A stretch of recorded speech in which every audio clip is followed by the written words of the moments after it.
నాకు ఇన్నిస్పేట్ cooperative bank లో 10 సంవత్సరాల నుండి మెంబర్షిప్ ఉంది. ప్రతి ఇయర్ చాలా బాగున్న గిఫ్ట్స్ ఇస్తున్నారు.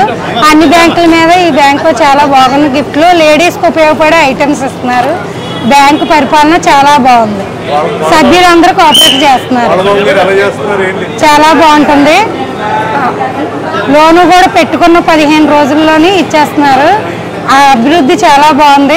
ఈ బెల్ట్ ఇంకా బాగా సహకరిస్తున్నారు మా అందరికి. గిఫ్ట్స్ కూడా చాలా బాగున్నాయి. లేడీస్కి ఉపయోగపడే ఐటమ్స్. మేము ఒక 8 సంవత్సరాలుగా గిఫ్ట్స్ అవి తీసుకుంటున్నాం.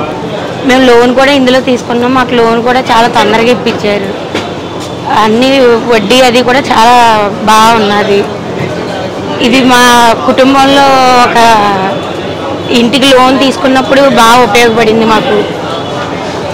మాకు ఉపయోగపడే గిఫ్ట్లు అవి ఇస్తారు. పాలకవర్గం అది కూడా చాలా బాగా మేనేజ్మెంట్ అది బాగుంటుంది. అన్నీ బాగా చూస్తారు. Rajahmundry Innispeta cooperative urban bank అంటే ఒక చారిత్రాత్మకమైన బ్యాంకు. ఈ బ్యాంకుని గత 2.5 దశాబ్దాలుగా పాలకవర్గంలో కీలకమైన చైర్మన్ స్థానంలో ఉండి పరిపాలిస్తున్న కోళ్ళ అచ్యుతరామారావు బాబు గారు అంతా ఉన్నారు. అదేవిధంగా వాళ్ళ టీం అంతా కూడా కార్యవర్గం అంతా ఉంది. ఈ బ్యాంక్ ఎప్పుడు కూడా ఎలాంటి ఒడిదుడుకులు లేకుండా కోఆపరేటివ్ అర్బన్ బ్యాంకు వ్యవస్థలో ఒక దార్శనికంగా ముందుకు వెళ్తున్న తీరు అందరికీ ఆదర్శంగా నిలుస్తుందని చెప్పడంలో సందేహం లేదు. బాబు గారు ఎలా బ్యాంకు లీడ్ చేస్తారు? ఇన్ని సంవత్సరాలు మీరు ఖాతాదారుల అభిమానాన్ని చూరగొనడానికి ప్రధాన రీజన్ ఏంటి? అందరికీ ముందుగా ఖాతాదారులందరూ నా ఉదయం నమస్కారాలు. ఈ రోజున ఇన్నిస్పేట బ్యాంక్ 107వ సాధారణ మహాజన సభ ఏర్పాటు చేయడం జరిగింది. సంవత్సరానికి ఒకసారి జనరల్ బాడీ పెట్టాలి, సాధారణ మహాసభ పెట్టాలి. మొత్తం ఆంధ్రప్రదేశ్ ఆల్ ఇండియా ప్రకారం జరుగుతున్న సంస్కృతి ఇది. అలాగే ఇలా రాజమండ్రిలో 3 బ్యాంకులు ఉన్నవి. ఆర్యాపురం, జాంపేట, ఇన్నిస్పేట బ్యాంకులు ఉన్నవి. ఆ 3 బ్యాంకులు కూడా దాంతో ముగ్గురు కూడా ఒక పాలకవర్గాలు మంచి పేర్కొన్నాం. ఈ రోజున 107వ మహాజన సాధారణ సభ ఈరోజు ఏర్పాటు చేయడం జరిగింది. మా సభ్యులు 9,000 మంది సభ్యులు మాకు. ఈ రోజు ఇంతవరకు కూడా 2,600 మంది వచ్చారు సభ్యులు. పురుషులు కానీ మహిళలు కానీ అందరూ కూడా ఎంతో ఉత్సాహంగా వచ్చి బ్యాంకును అభివృద్ధి తోడ్పడడానికి సహాయపడ్డారు. అలాగే ఇప్పుడు 3:30కి సాధారణ మహాసభ మీటింగ్ ఉంది. ఆ సభను మీటింగ్ కూడా చేయమని కోరుతున్నాం. ముఖ్యంగా ఖాతాదారులు మాకు ఇస్తున్న ప్రోత్సాహం వల్లనే ఈరోజు నేను 20 సంవత్సరాల నుంచి చైర్మన్గా ఉండటం జరుగుతుంది. అలాగే మాతో పాటు పాలకవర్గం కూడా ఒకే మాట మీద వెళ్తూ అనవసరమైన విషయాలు వెళ్ళకంట, అనవసరమైన ఖర్చులకు వెళ్ళకంట. చిన్న బ్యాంక్ ఇది, 10 మంది 300 రూపాయలు సభ్యున్న బ్యాంక్ ఇది. వాళ్ళ సొమ్ముని మనం వృధా చేయకుండా ఒక బ్యాంకును పరిపుష్టి చేయాలని ఆలోచనతో పాలకవర్గం అంతా కూడా సమిష్టి గుర్తు చేస్తున్నాం. అలాగే మాకు రాయబడి 4 బ్యాంకులు ఉన్నవి. ఒకటి head office, Shyamal Nagar branch, housing board, Palamuru. ఈ 4 బ్రాంచులు ఉన్నాయి మనకి. 4 బ్రాంచులు కూడా ఇవాళ 250 కోట్లతో వ్యాపారం చేస్తున్నాం మేము. ఇంకా ఈ జనరల్ బాడీ అయ్యాక ఒక బ్రాంచ్ కూడా పెట్టడానికి మేము ప్రయత్నాలు చేస్తున్నాం. అది ఎక్కడన్నది పాలకవర్గం సిబ్బంది కలిపి చర్చించుకొని ఎక్కడ పెడితే బాగుంటుంది బ్యాంక్ అభివృద్ధి చేయడానికి ఆలోచనలో మేము ఉన్నాం. ఈ అందరూ కూడా కావాలని కోరుకుంటూ ఇలాగే బ్యాంకుని ఇంకా అభివృద్ధి చెందాలి. 200 కోట్లు డిపోజిట్ చేయాలని ఆలోచన ఉన్నాం. ఈ సభ్యులందరి సహకారంతో 200 కోట్లు డిపోజిట్ చేసి బ్యాంకు మంచి స్థానంలో ఉంచాలని కోరుకుంటున్నాం. సార్, అంటే అర్బన్ బ్యాంక్ వ్యవస్థ, కోఆపరేటివ్ బ్యాంక్ వ్యవస్థ చాలా సంక్షోభంలో ఉంది దేశంలో. అలాంటిది ఈ బ్యాంకుని ఇంత పటిష్టంగా ఏ విధంగా నడపగలుగుతున్నారు? ఇది మెయిన్ ఏంటి, సభ్యులు ఒక సపోర్ట్ అందరికీ. మనం ఉన్న 9,000 మంది సభ్యులు కూడా మా మీద ఉంచిన నమ్మకంతో మేము ఎటువంటి తప్పులు చేయకుండా, ఎటువంటి అనవసర ఖర్చులు చేయకుండా క్లుప్తంగా అన్ని జాగ్రత్తగా చూసుకుంటూ చేస్తున్న బ్యాంకుని ఒక బాటలో పెట్టడం జరిగింది.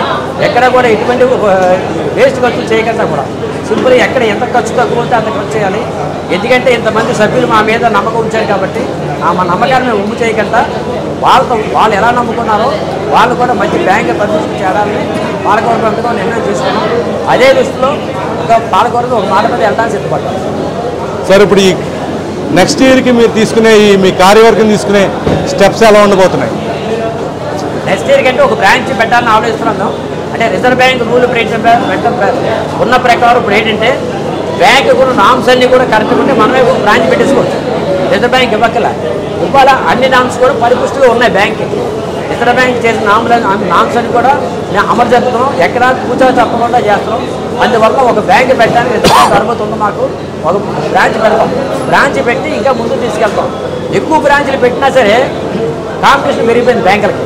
అందువల్ల మనం ఏదో 20 బ్రాంచ్లు పెట్టాం, 30 బ్రాంచ్లు పెట్టాం అనకంట సంవత్సరానికి ఒక బ్యాంకు 2 బ్యాంకులు పెట్టుకుంటూ బ్యాంకును అభివృద్ధి బాటలో చేసుకుంటే బ్యాంకు కూడా మన చేతిలో ఉంటుంది. 20 బ్రాంచ్లు పెట్టేసి అది ఎక్కడ ఉందో తెలియదు మనకి. అందువల్ల బ్యాంకు లాసు రాకంట చేసుకుంటే బాగుంటుందని చెప్పి పాలకవర్గంతో నిర్ణయించుకొని ఒకే మాట మీద వెళ్ళడానికి సిద్ధపడతాం. అందువల్ల ఖాతాదారులకు ఎటువంటి ఇబ్బంది లేకుండా బ్యాంకు ఎవరు వచ్చినా పరిపుష్టిగా ఉన్న బ్యాంక్ ఇది. అలాగే రాజమండ్రిలో ఉన్న 3 బ్యాంకులు కూడా పరిపుష్టిగా ఉన్న బ్యాంకులే. ముగ్గురు చైర్మన్లు కూడా ఒక హోదాదానం ఉన్నవాళ్ళే కాబట్టి 3 బ్యాంకులను కూడా మీరు నమ్మొచ్చు. 3 బ్యాంకులు డిపాజిట్ వేసుకోవచ్చు. 3 కూడా ఒకే మాట మీద వెళ్తాం. ఏదన్నా ముగ్గురు చర్చించుకొని చేసుకుంటాం అని చెప్పి తెలియజేస్తాం. ఇప్పుడు డిపాజిట్లు సేకరించడం అలాగే రికవరీ చేయడం అన్నది ప్రతి బ్యాంకుకి చాలా కీలకమైన విషయం. ఈ విషయంలో మీరు తీసుకునే జాగ్రత్తలు ఏంటండి? ప్రతి లోన్ ఇచ్చినప్పుడే ముందు మేము ఫిల్టర్ చేస్తాం. ఏదో ఒక వ్యక్తి వస్తే లోన్ ఇచ్చినప్పుడే వాడికి కట్టగలదా లేదని ఒక నిర్ణయం తీసుకుంటాం. కడితేనే మేము లోన్ ఇవ్వడానికి సిద్ధపడతాం. వాడు ఎంత పెద్దవాళ్ళైనా సరే వాళ్ళు ఇన్కమింగ్ లేకపోతే మనకి లోన్ కట్టలేరు. ఇప్పుడు ఓటేసి ఉండొచ్చు కానీ ఆదాయం ఉండదు. ఆస్తులు ఉంటాయి, ఆదాయం ఉండదు. కానీ మనకు రిటర్న్స్ ఉంటాయి. ఎందుకంటే అది రిటర్న్స్ వారికి వచ్చిన ఆదాయం ఎలా ఉందో చూసుకొని దాని మీద ఎక్కువ కూడా మేమైతే 40 లక్షల కంటే ఎక్కువ ఇవ్వట్లేదు. ఎక్కువ 30 లక్షల లోన్లు ఇచ్చాం. ఎక్కువ కూడా అంటే చేతిలో మనం తక్కువ అమౌంట్ ఇస్తేనే ఎక్కువ వసూలు అవుతున్నాయి. మనకి ఎక్కువ పెద్ద అమౌంట్ ఇచ్చినా ఎవరో వసూలు అవ్వట్లేదు. అందువల్ల ఏంటంటే మేమందరం కూడా ఒక నిర్ణయం చిన్న చిన్న అప్పులు ఇద్దామని చెప్పి తక్కువ ఉన్న వాళ్ళకి ఆదాయం తక్కువ ఉన్న వాళ్ళకి కింద తరగతి వాళ్ళకి ఇచ్చి ప్రోత్సహిద్దాం అని చెప్పి ఆలోచనతో ఉన్నాం. కోళ్ల బాబు అనేటప్పటికీ ఇనిస్పేట కోఆపరేటివ్ అర్బన్ బ్యాంక్కి ఓ బ్రాండ్గా ఎలా మారగలిగారు? ఇది బ్రాండ్ ఏం కాదండి, ప్రజల నమ్మకం అంతే. మనం నమ్మకాలు ఉంటేనే వాళ్ళు మీద ఉంచుతారు. ఇది ఏదో నా గొప్పని కాదు. ఇది బ్యాంక్ని ఖచ్చితంగా ఉంచేమా లేదా దీన్ని నాశనం చేస్తున్నామంటే వాళ్ళే మనం ఉంచరు. ఇదే పర్సనల్ ట్యాక్స్ అవుతుంది బయట పంపిస్తారు. మన మీద వాళ్ళు ఇచ్చిన నమ్మకాన్ని జాగ్రత్తగా చేసుకుంటూ ప్రతి విషయంలో కూడా చర్చించుకుంటూ సిబ్బంది పాలకవర్గం చర్చించుకుంటూ ఒక మాట మీద వెళ్తున్నాం కాబట్టి బ్యాంక్ ఎక్కడా కూడా ఒడిదుడుకులు లేకుండా వెళ్తుంది. ఎప్పుడైనా సరే ఇప్పుడు ఉన్న బ్యాంక్ ఎక్కడా ఒడిదుడుకులు లేవు. ఆ బ్రహ్మాండంగా ఉంది బ్యాంక్. ఇవాళ సీడీ రేషియో అంటే మేము 70% సీడీ రేషియో ఇవ్వాలి. 69 వరకు లోన్లు ఇస్తాం. అందువల్ల మాకు ఇబ్బంది లేదు, ఎక్సెస్ అమౌంట్ కూడా లేదు. ఎక్కడికెక్కడ మేము ప్లాన్ చేసుకుంటూ వెళ్తున్నాం కాబట్టి ఖాతాదారులు ఇచ్చిన నమ్మకే మాకు బలం. ఇప్పుడు కోఆపరేటివ్ బ్యాంక్ సెక్టర్లో చాలా బ్యాంకులు మూతపడే పరిస్థితి కొన్ని ఉన్నాయి. కొన్ని ఎత్తేయడం వల్ల కూడా మిగతా ఆ ప్రభావం చాలా బ్యాంకుల మీద పడుతుంది. మీరు వాళ్ళకి ఇచ్చే సందేహాలు ఏంటి, సలహా ఏంటి? ప్రధానంగా మెయిన్ బ్యాంకును పరిపుష్టం చేసుకోవడానికి, బ్యాంక్ అంటే ఒక నమ్మకాన్ని క్రియేట్ చేయడానికి మీరు ఎలాంటి సూచన ఇస్తారు? మెయిన్గా ఏంటంటే బ్యాంక్ అంటే మంద కాదు, ప్రజల సొమ్ముతో మనం వ్యాపారం చేస్తాం. ఆ సొమ్ముని మనం కస్టడీలో సెక్యూరిటీ మనం ఉండాలి. అంతే తప్ప మనం ఏదో చైర్మన్గా కూర్చున్నాం, పాలకవర్గంలో ఇష్టం వస్తే లోన్లు ఇస్తే బ్యాంక్ ఉండదు. అక్కడ మన మీద ఎలా నమ్మకం ఇచ్చారో ఆ నమ్మకాన్ని మనం 1-2 సార్లు ఆలోచించుకుంటూ బ్యాంకు పరిపుష్టిగా ఉండడానికే ప్లాన్ చేస్తాం తప్ప ఏదో మా చైర్మన్ కూర్చున్నాం, మనోడు వచ్చాడు 50 లక్షలు ఇస్తాం, ఆడెవడో మా తమ్ముడు వచ్చాడు 30 లక్షలు ఇస్తాం అంటే కుదరదు. అలాగే చేస్తే బ్యాంక్ ఎప్పుడు పడిపోతుంది. అందువల్ల ప్రజలు ఇచ్చిన నమ్మకాన్ని మేము ప్రతి విషయంలో కూడా ఎంత దగ్గర ఎంత ఒత్తిళ్ళు వచ్చినా సరే ఒత్తిళ్ళు లొంగం. లోన్ విషయం కానీ వసూలు చేయడంలో కానీ ఖచ్చితంగా నిర్ణయం తీసుకున్నాం. ఎంత పెద్దది వచ్చినా సరే వాళ్ళు చెప్తున్నాం రికమెండేషన్ సరే అమౌంట్ కట్టించండి చేస్తాం. పొలిటికల్ లీడర్స్కి 6 ఒత్తులు ఉంటాయి. వాళ్ళు చెప్పినా కూడా వాళ్ళు చెప్పుడు చేసుకుంటూ వాళ్ళతో అమౌంట్ కట్టించేసుకుంటాం తప్ప ఏ పాలకవర్గం కానీ సిబ్బంది కూడా అందులో ఎవరికి కూడా ఇన్వాల్వ్ అవ్వట్లేదు. అందువల్ల బ్యాంక్ కూడా ఎన్పిఏ కూడా 0 ఎన్పిఏ వచ్చింది మాకు. అందువల్ల అయితే సమిష్టి కృషి, సభ్యులు ఇచ్చిన సపోర్టు, సిబ్బంది ఇచ్చిన సపోర్టు, పాలకవర్గ సపోర్ట్ వల్లనే అందరూ కలిసికట్టు చేస్తాం. ఇవాళ 0 ఎన్పిఏ రావడం అంటే మాట కాదు. ఎక్కడ కదా బిజినెస్ లేదు. ఇవాళ ఎక్కడ కూడా ఆంధ్రప్రదేశ్లో బిజినెస్ అంతా పడిపోయింది. అయినా కూడా మార్చికి 0 ఎన్పిఏ తీసుకొచ్చాం. అందువల్ల ఏంటంటే వాళ్ళ నమ్మకం, మా మీద ఉన్న నమ్మకం, బ్యాంకు పర్మిషన్ ఉందని చెప్పి నమ్మకంతోనే మా నమ్మకం ఇచ్చారు. ఆ నమ్మకాన్ని ఎప్పుడు కూడా నేను ఉన్నాను చెప్పు ఎక్కడ కూడా దానికి వెనక ఉమ్ము చేయం, ఎక్కడ కూడా ఒక అంచు కూడా మేము తప్పు చేయమని ప్రజలు మీ ద్వారా నిర్వహించాం. థ్యాంక్ యూ వెరీ మచ్ బాబు గారు. మీ కార్యవర్గానికి మీకు అందరూ శుభాకాంక్షలు.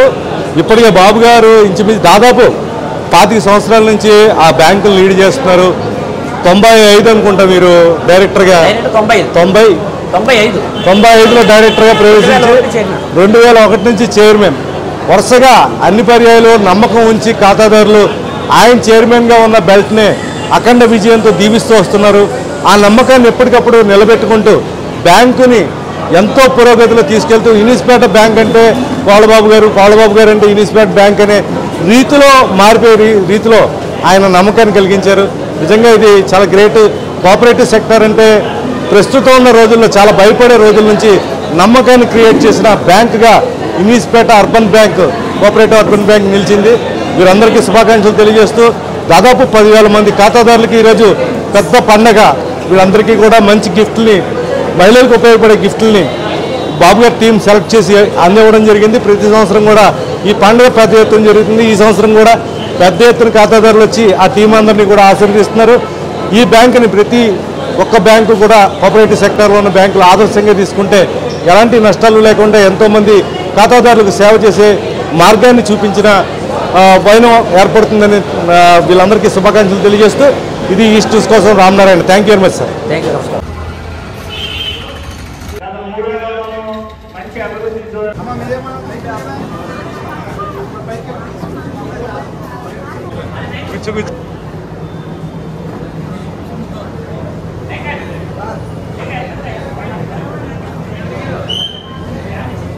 నేను అడిగాను